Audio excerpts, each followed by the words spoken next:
이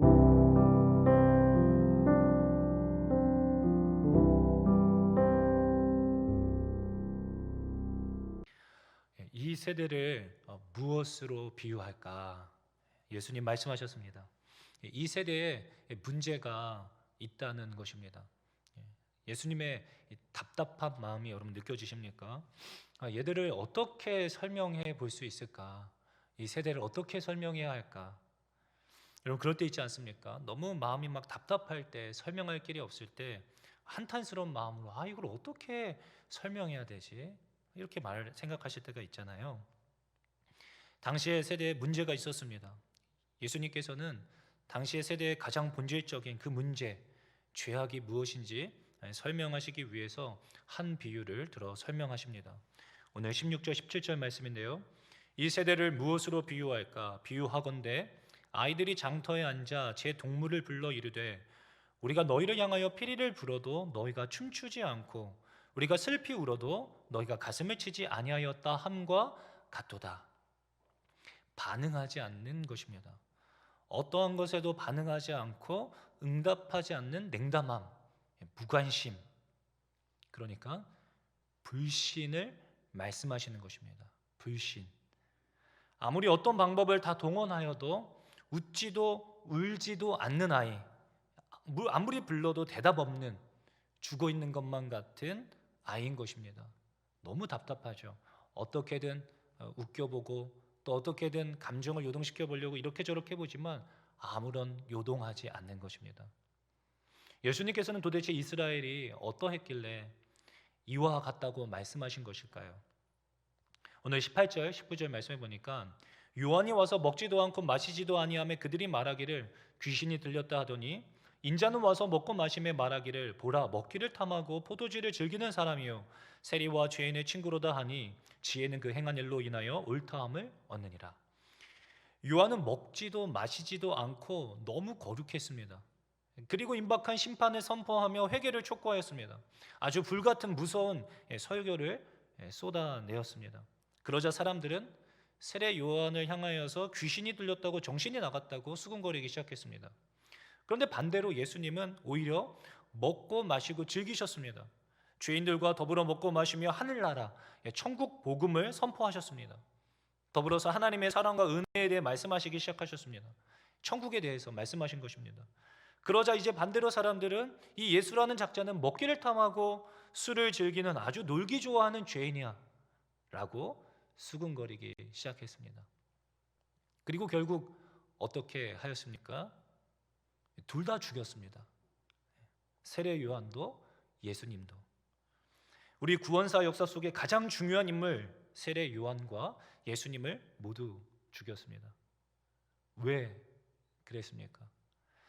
이렇게 말하든 저렇게 말하든 싫은 겁니다. 믿고 싶지가 않는 것입니다. 너무 맞는 말이고 우리를 살리는 생명의 말씀일지라도 싫습니다. 싫어요. 듣고 싶지가 않습니다. 맞고 틀리고가 중요한 것이 아닙니다. 그냥 싫은 것입니다. 그래서 죽인 것입니다. 이것이 당시의 세대의 죄악이었습니다. 굉장히 무섭죠. 오늘날 우리의 세대는 어떻습니까? 슬프게도 당시와 별반 다를 것이 없습니다.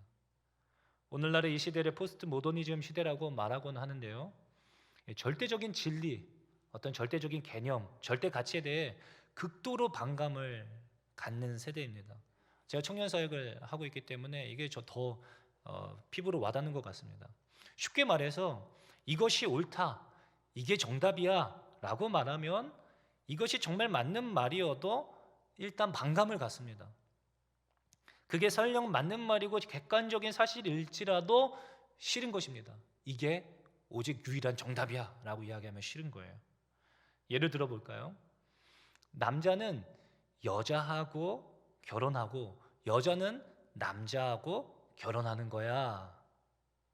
왜 꼭 그래야만 하는데요? 남자가 남자하고 결혼하면 안 됩니까? 여자가 여자하고 사랑하면 안 돼요? 듣고 보니 그렇네. 그럼 그렇게 하자. 이것이 오늘날의 세대입니다. 야, 마약 같은 거 하면 안 돼. 왜 하면 안 되는데요? 당신이 뭔데 내 자유를 침해합니까? 생각해 보니까 그렇네. 마약도 뭐 너가 원한다면 할 수 있지. 그렇게 점점 합법화되어지고 있는 실정입니다. 제가 영국에 있을 때 영국에 잠시 살았던 적이 있었는데요. 벨기에 친구와 함께 살았던 적이 있습니다. 근데 그 친구가 바로 옆에 네덜란드와 붙어 있었는데 네덜란드를 자주 왔다 갔다 한다라는 것입니다. 그래서 왜 거기를 갔다 오냐 그러니까 이제 마약을 하러 간다는 거예요. 당시 한 10년 전, 15년 정도 된 전인데요. 네덜란드는 마약이 합법화되어져 있었기 때문에 뭔지 어떤 마약이었는지 정확하게 기억은 안 나는데 그곳에 가서 마약을 하고 다시 들어온다는 것이죠. 점점 이 마약이 합법화되어지고 있는 실정입니다. 결국 이런 식인 것입니다. 절대적인 기준이 사라지고 있습니다. 인간 안에 하나님께서 심어주신 인간의 존엄성이 모두 파괴되어지고 양심까지 썩어지고 있는 오늘날의 상태입니다. 이제는 교회를 다니고 있는 크리스천들도 이러한 이야기를 하기 시작하고 있습니다. 아니, 이렇게 이야기한 지는 사실 꽤 됐습니다. 왜 꼭 예수만 믿어야 천국 간다고 주장하십니까? 부처도 예수가 될 수 있고 예수가 부처가 될 수도 있는 것 아니겠습니까? 꼭 당신만 옳다고 말하지 마십시오. 그거 굉장히 교만한 것입니다. 옛날 사람이나 꼰대나 하는 것입니다. 당신이 존중받고 싶듯 다른 사람도 다른 종교도 존중하시오. 이것이 저 교회 밖 세상 사람들이 하는 말이 아니라 오늘날 예수 믿는 자들이 하는 말입니다. 이렇게 이야기하기 시작한 지는 꽤 되었습니다. 다원주의, 비진리, 헛된 것들까지도 존중해야 하는 세대가 되어가고 있는 것입니다. 이러함으로 오늘날의 시대는 부활하신 예수님을 다시 한번 죽이고 있는 꼴입니다. 제가 이번 청년부 겨울 수련회를 준비하면서 있었던 가슴 아픈 에피소드가 하나 있는데요. 이성교제 특강을 어떤 분에게 물어서 건너서 제가 강사분을 섭외하게 되었습니다. 그래서 되게 좋으신 분이시고 강의를 되게 잘하시는 분이세요. 그래서 소개를 받았습니다. 그래서 그분에게 이성교제 강의를 부탁드렸어요. 그래서 이제 날짜도 맞고 하여서 우리 교회에 오셔서 이성교제 강의를 해주시기로 하셨습니다. 그런데 이제 한 일주일 정도 남았을 때 그분이 어떤 식의 강의, 어떤 방향성 같은 거를 말씀해 주시면 그렇게 준비해 가시겠다라고 말씀하셔서 제가 혼전순결, 요즘에 이제 이슈화 되어지고 있는 혼전순결이라든지 동성애, 이런 스킨십, 이성교제 어떻게 할 것인가 이런 부분을 좀 다루셨으면 좋겠습니다. 이렇게 말씀을 드렸어요. 이제 문자로 답장이 오시기를 어떻게 말씀하셨냐면, 그러면 혼전 순결을 지켜야 하고 동성연애 하면 안 된다고 말해야 하는 거죠? 라고 말씀하시는 거예요. 그래서 제가 네 그렇습니다 라고 했어요. 그러니까 그분이 그러면 제가 가서 강의를 하지 못할 것 같습니다. 안 된다라고 얘기하지 못할 것 같아요 라고 말씀하시는 거예요. 그래서 저는 깜짝 놀랐습니다. 그래서 그러면 제가 잘 몰랐습니다. 선생님의 강의를 어떤 식인지 제가 잘 몰랐습니다. 이해하지 못했습니다 라고 이야기하고 다른 강사분을 모시게 되었습니다. 그 강사분은 어떤 목사님의 딸이셨습니다. 그분을 추천해 주신 분도 교회 다니시는 분이셨습니다. 오늘날 이 세대 가운데 점점 불거지고 있는 죄악된 열매들이고 현상입니다. 말씀이 최고의 가치요 선이 아닌 점점 합리적인 사고, 소수 인권 보호라는 그럴싸한 명분으로 인간 중심적이고 자기 중심적인 삶을 조정해 가고 있습니다. 그것이 마치 맞는 것처럼. 이러한 열매 맺게 하는 우리 내면 저 깊숙한 곳에 뿌리내린 근본적인 죄악은 무엇일까요? 그것은 바로 교만과 불신입니다. 이것이 바로 예수님께서 지적하시고자 하셨던 이 세대의 병명인 것입니다. 불신과 교만. 왜 이 세대는 심판을 이야기하는데 두려워하지 않습니까? 왜 이 세대는 천국을 이야기하는데 기뻐하지 않는 것일까요? 그것은 바로 믿지 않기 때문인 것입니다. 불신입니다. 세례 요한은 심판에 대해 말씀하셨고 예수님은 천국에 대해서 아무리 말하여도 사람들은 두려워하지 않았고 기뻐하지 않았습니다. 예를 들자면 이것입니다. 이런 것입니다. 자신의 집에 귀신이 나온다는 것을, 귀신이 산다라는 것을 믿는 사람은 매일 밤 두려움에 잠을 이루지 못할 것입니다. 귀신이 나온다고 믿기 때문에. 그러나 귀신 따위 믿지 않는 사람은 전혀 개의치 않고 아주 편안하게 코를 골며 잠을 잘 것입니다. 불신이 이런 것입니다. 세례 요한은 회개하라 천국이 가까이 왔다. 도끼가 나무 뿌리에 놓였으니 좋은 열매 맺지 아니하는 나무마다 찍혀 불에 던져지게 될 것이다 라고 선포하였습니다. 그러나 회개하지 않는 것입니다. 두렵지가 않아요. 왜냐하면 심판을 믿지 않기 때문에 지옥이 두렵지가 않은 것입니다. 예수님은 너희 한 사람 한 사람이 얼마나 귀한지 천하보다 귀하다. 그래서 하나님께서 독생자까지 아니하시고 나를 보내셨다. 그리고 하나님의 사랑에 대하여서 예수님 증거하셨습니다. 그리고 하나님의 나라, 저 천국이 얼마나 좋은 곳이고 저 천국에서 어떻게 영화로운 삶을 살게 될지에 대해서 증거하셨습니다. 그러나 기뻐하지 않는 것입니다. 기뻐하지 않아요. 왜냐하면 믿지 않기 때문에. 깊은 불신이 당시의 세대 가운데 우리 안에 자리 잡은 것입니다. 피리를 불어도 춤추지 않고 슬피 울어도 가슴을 치지 않는 세대, 불신의 세대. 사랑하는 성도 여러분, 여러분들은 저 천국에서 영원토록 주님과 함께 살게 된다는 진리 때문에 정말 기쁘십니까? 영원토록 끝없는 고통, 지옥 형벌 받아야만 마땅한 인생이었는데 저 천국 자녀로 아무런 값 없이 구원받았다라는 그 진리 때문에 여러분 정말 감사하십니까? 이것이 내 안에 참 진리될 때 여러분 자유가 임하는 것입니다. 천국 백성이 되었기 때문에 이 온 우주 만물을 창조한 창조주의 아들이 딸이 되었기 때문에 무슨 걱정이 있을 수 있겠습니까? 뭘 더 주저하겠습니까? 무엇 때문에 두렵겠습니까? 이 온 우주 만물을 창조한 창조주가 나를 이처럼 사랑한다는 진리가 내게 진리된다면 우리를 더 이상 두렵게 할 것은 없습니다.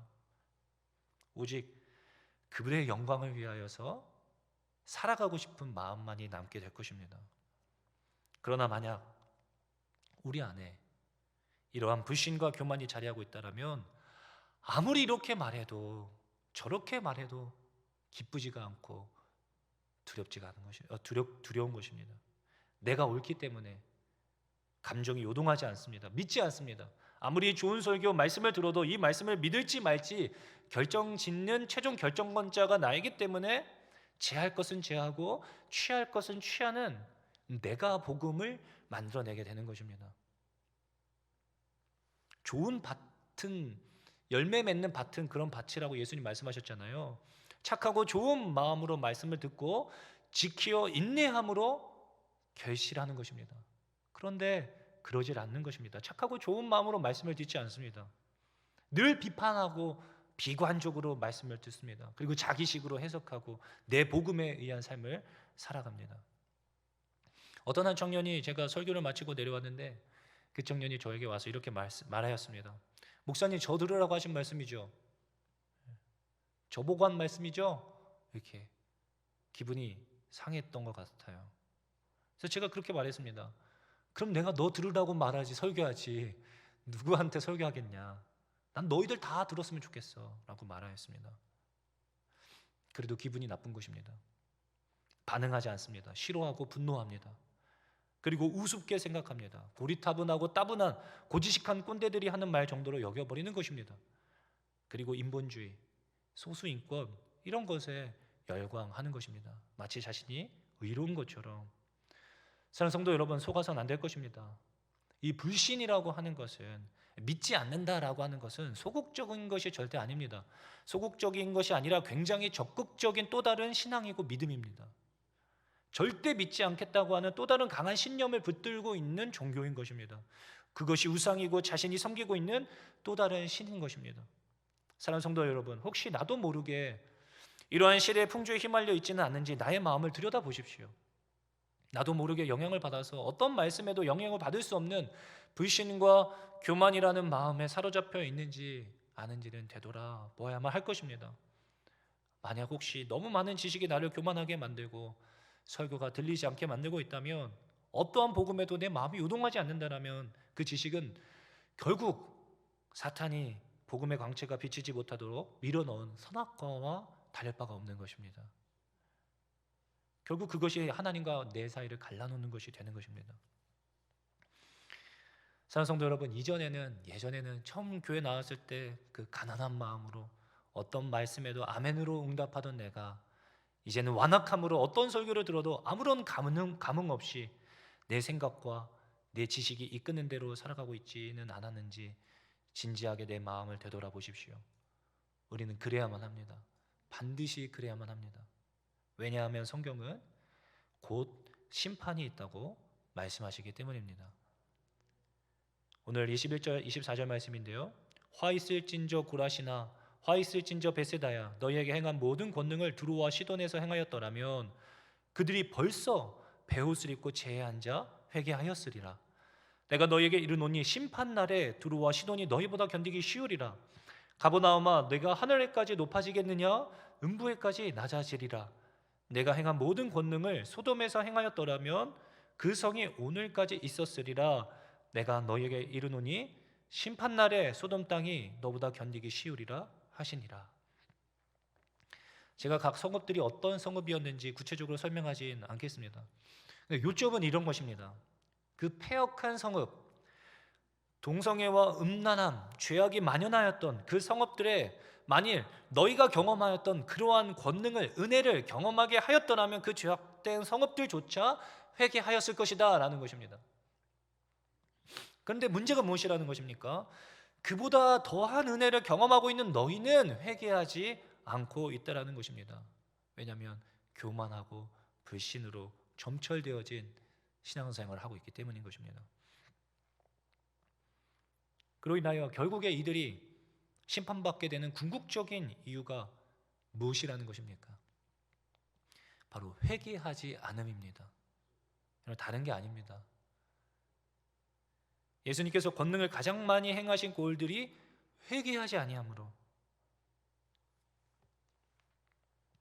고라신과 베세다, 가버나움 모두 예수님께서 공생의 기간에 대부분의 이적을 행하시고 말씀을 선포하신 고을들이었습니다.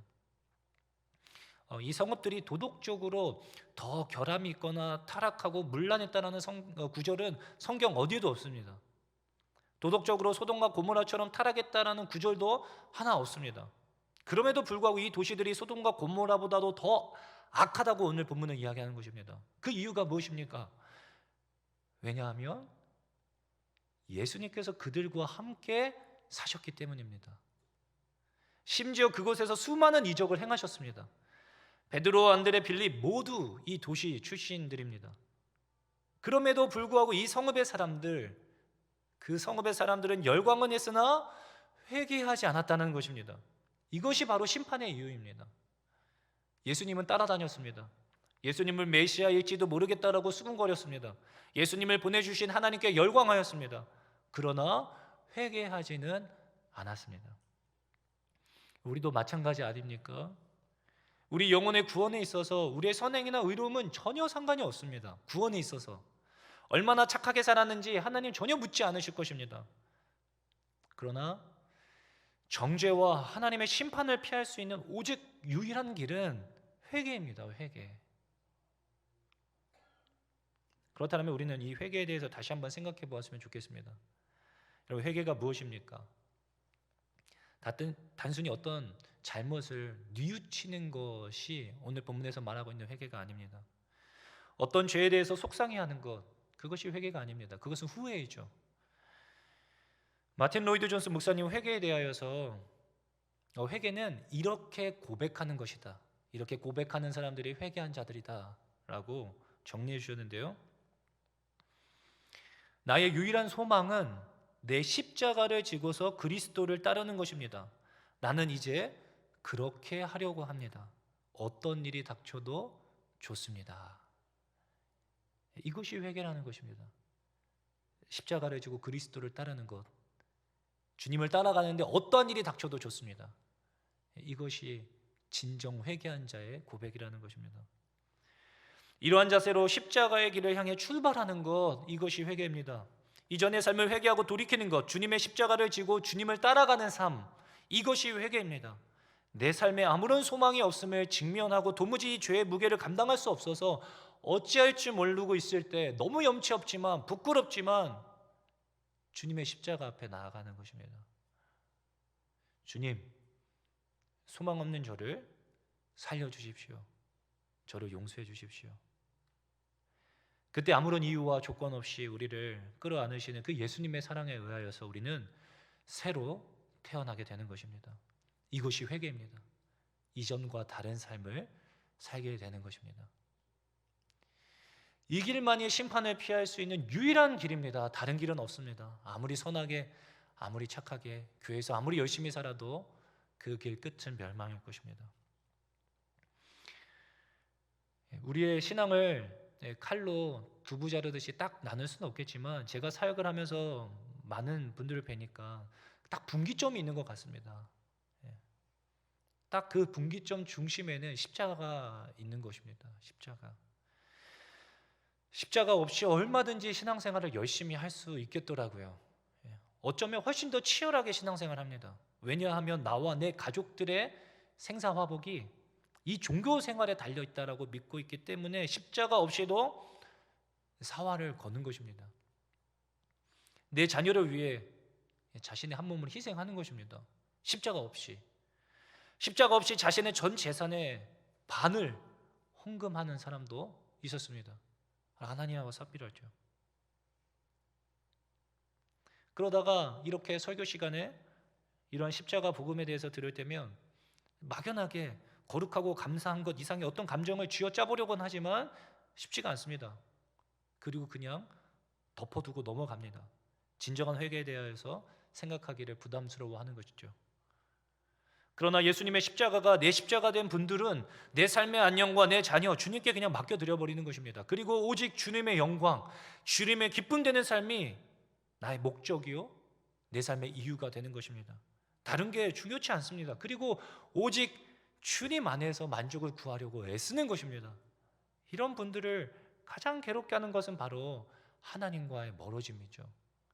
하나님의 임재가, 하나님이 주시는 기쁨이 느껴지지 않을 때 제일 괴로워하는 것입니다. 이것이 회개한 자들의 진짜 삶인 것이죠. 이재철 목사님의 책 중에 목사 그리고 목사직이라고 하는 책에 그 사도 바울이 마지막 죽음의 자리인 줄 알면서도 그 로마를 향하던 그의 심정을 이렇게 풀어 놓았습니다. 그러니까 그 성경 구절들을 이재철 목사님이 이렇게 풀어 쓰신 거죠. 그 고백 중에 일부를 제가 한번 읽어드려 보겠습니다. 교회를 짓밟는 주님의 대적이었던 저를 주님께서 당신의 십자가 보혈로 살려주셨습니다. 그것은 제 일신의 안위를 꾀하라 하심이 아니라 주님의 생명을 전파하는 주님의 도구로 쓰시기 위함인 것을 저는 분명히 알고 있습니다. 주님 감사합니다. 저를 믿어주시고 주님의 뜻을 이루시기 위해 타인이 외면하는 결박과 환난의 이 길로 특별히 저를 선택하여 불러주셔서 감사합니다. 주님께서 다메섹 도상에서 저를 지명하여 불러내실 때 저의 옛사람은 그때 이미 죽었습니다. 제 생명은 살아도 죽어도 제게 영원한 생명을 주신 주님의 것입니다. 주님을 위해서라면 어떤 결박과 환난이 도사리고 있어도 반드시 예루살렘을 거쳐 로마까지 가겠습니다. 제게 영원한 생명을 주신 주님을 위해서라면 썩어 문드러질 제 육체의 생명은 조금도 아깝지 않습니다. 주님, 제가 주님을 얼마나 사랑하는지 주님께서도 알고 계시지요? 이것이 바로 참으로 회개한 자의 고백입니다. 여러분 대단하다라고 여겨지십니까? 아니요. 이것은 회개한 자들의 공통적인 고백이어야만 하는 것입니다. 왜냐하면 예수를 따르는 자들은 누구든지 자기 십자가를 지고 예수님의 뒤를 따르기로 결심한 자들, 회개한 자들이기 때문인 것입니다. 사랑하는 성도 여러분, 회개하셨습니까? 정말 저와 여러분들이 이렇게 고백하고 이 길로 걷고 있음이 맞습니까? 이 폐역한 세대, 불신과 그 불신의 마음으로 이 세상 가운데에서 살아가는 이 세대 가운데서 참으로 회개하고 우리가 이 길로 걷지 않는다면 마지막 하나님의 심판과 진노를 어떻게 피할 수 있겠습니까? 고라신과 벳세다, 가버나움 수많은 하나님의 은혜를 경험하였음에도 불구하고 열광은 하였으나 회개하지 않으므로 더 큰 심판을 받게 되었습니다. 오늘날의 이 시대가 그렇습니다. 넘쳐나는 설교들, 여러분 핸드폰 안에 들어와 여러 번역본으로도 성경을 금방 찾아봐서 읽을 수 있지 않습니까? 돈도 받지 않죠. 무료로 성경을 어느 곳에서든 펼쳐 읽을 수 있고, 어느 곳에서든 설교를 들을 수 있고, 어느 곳에서든 또 좋은 찬양들을 또 들을 수 있습니다. 또 여기저기 교회는 또 얼마나 많아졌습니까? 또 이렇게 쾌적하고 모든 편의시설이 갖추어져 있는 이 예배당, 온도를 조절해주고 마이크가 있고, 그러나 회개가 없는 것입니다. 오늘날 많은 사람들이 예수님을 따라다니기는 합니다. 많은 사람들이 교회 나가고 있죠. 그러나 왜 그들이 교회에 나와서 출석하고 있는 것입니까? 예수님께서는 그들이 떡을 먹고 배부른 까닭에, 예수님을 따라다니면 내 자녀가 좀 더 나은 삶을 살 수 있을 것 같기 때문에, 예수님을 따라다닌다면 내 삶의 안녕이 보장받을 수 있을 것 같기 때문에 따라다니고 있다면, 회개 없이 그러한 신앙생활을 하고 있다면 오늘 이 본문의 이 심판이 곧 우리에게 임한다는 것입니다. 그리고 하나님께서는 저 세상 사람들보다, 음란하고 패역하고 교만함으로 불신으로 살아가는 저들보다 이러한 은혜를 경험하였음에도 회개하지 않고 있는 우리가 더 악하다는 것입니다. 내가 너희에게 이르노니 심판날에 두로와 시돈이 너희보다 견디기 쉬우리라. 내가 너희에게 이르노니 심판날에 소돔 땅이 너보다 견디기 쉬우리라 하시니라. 청년 사역을 하면서 이렇게 어중간한 신앙생활하고 있는 청년들이 얼마나 많은지 모르겠습니다. 그들을 흔들어 깨우기 위해서 진짜 믿음이 무엇인지 그들을 고민하게 만들기 위하여서 이렇게 저렇게 가진 방법을 다 동원하여서 애쓰고 있습니다. 정말 애쓰고 있어요. 그런데 요즘은 제가 마음이 한결 수월해졌습니다. 아, 이게 내가 하는 게 아니구나. 하나님이 하셔야 하는 것이구나. 제가 기도하고 주님께 맡겨드리고 있습니다. 그래서 이 문제에서 조금 자유해지긴 했지만, 정말 그들을, 다음 세대 우리 자녀들, 정말 어려운 시대 속에서 신앙생활하기 정말 어려운 세대 가운데 살아가는 그들을 회개케 하여야만 할 것입니다. 저의 간절한 바람인데요, 제가 아직도 잘 실감은 안 나는데 제게 딸 하나와 아들이 하나씩 있습니다. 제가 아이를 안고 틈만 나면 제가 기도하게 됩니다. 이 세상에서 어떻게 이 아이들을 키워야 할까, 그런 고민이 드는데, 뭐 잘 키우고 그런 문제가 아니라 그 아이들을 끌어안고 항상 하는 기도는 정말 딱 한 가지입니다. 다른 기도 뭐 하질 않아요. 제가 하는 기도는 이 아이들이 정말 주님의 것이 되게 하여 주시옵소서. 이 아이가 정말 주님의 기쁨이 되었으면 좋겠습니다. 그러한 기도 외에 다른 무엇이 필요하겠습니까? 내 삶의 기쁨을 위하여 하나님을 사용하기 시작할 때부터 이미 하나님의 심판은 시작된 것입니다. 요즘 세계는 전쟁 때문에 안타까워하기도 하고 두려워하고 있습니다. 또 지진 때문에 가슴 아파하고 또 이러한 재앙이 일어날까 두려워하고 있죠. 그러나 정말 우리가 두려워해야 할 것은 이 모든 것들은 암시에 불과하다는 것입니다. 무엇에 대한 암시입니까? 이제 곧 심판의 날이 얼마 남지 않았다라는 하나님의 또 다른 메시지 아니겠습니까? 예수님께서는 전쟁과 지진, 전염병 이런 것들이 일어나면 이제 곧 마지막 때가 이른 줄 알라고 분명히 말씀하셨습니다. 너희들 핑계하지 못할 거야. 이런 일들이 닥치거든 이제 곧 내가 다시 올 날이 얼마 남지 않았다는 거 너희들 분명히 알아두어라 말씀하셨습니다. 여러분, 지진이 두려운 것이 아닙니다. 전쟁이 두려운 것이 아니고 전염병이 두려운 것이 아닙니다. 이제 정말 그날이 얼마 남지 않았다라는 것, 그날에 얼마나 수많은 영혼들이, 내 자녀들이, 내 친인척들이 진짜 죽음을 당하게 되는 그날이 얼마 남지 않았다는 것입니다. 그게 두려운 것이죠. 그래서 우리의 마음이 더 조급해지고 이 임박한 진노, 심판이 얼마 남지 않았다라는 이것을 전하고 그들을 흔들어 깨워야 할 사명이 우리에게 있는 것 아니겠습니까? 사랑하는 성도 여러분, 아직 늦지 않았습니다. 우리에게 피할 길이 있습니다. 회개하십시오. 십자가의 길, 좁은 문, 좁은 길로 들어가십시오. 그 길이 좁고 협착하여 찾는 자들이 적으나 그 길이 맞는 길입니다. 그 길 끝에 생명이 있습니다. 그 길만이 임박한 진노를 피하게 할 것입니다. 사람들이 시기하고 질투하고 너만 옳으냐고, 너만 잘나느냐고, 너만 거룩하냐고 손가락질할지 모릅니다. 그러나 캐년치 마십시오.